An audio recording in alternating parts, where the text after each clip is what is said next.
Let's look into another good question of inequalities and modulus function.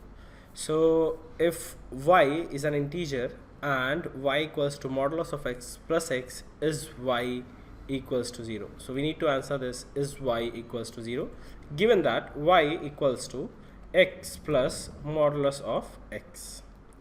Now we have some properties that modulus of x equals to x when x equals to 0 or greater than 0, and modulus of x equals to minus of x when x is less than 0. So what happens when x is less than 0? Y will be x plus or minus of x.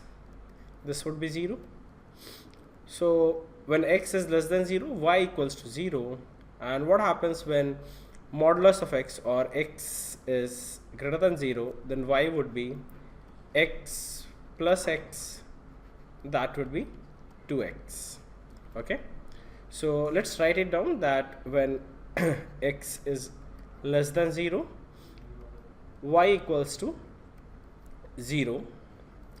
When x is greater than 0, y equals to 2x, and this would be a positive number because x is greater than 0. And what happens when x equals to 0? When x equals to 0, y also equals to 0 normally. Now let's see this statement. The first statement is x is less than 0. So if x is less than 0, then we have the condition that y equals to 0. True? So we can answer this question. Yes, this would be correct.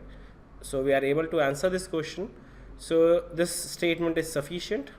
First statement is sufficient. Now let's check for the other statement. In the other statement, it's given that y is less than 1. Y is less than 1. Now we have seen in all the cases, in all the possible cases, y is equals to 0 or 2x or 0 itself when x equals to 0.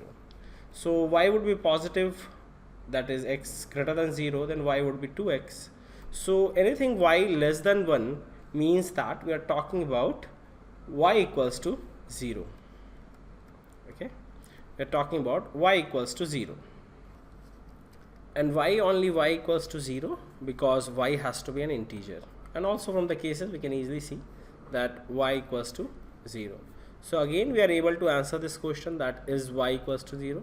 So this statement is also sufficient to answer this question. So the answer to this question would be D, that both the statements individually are sufficient to answer the question.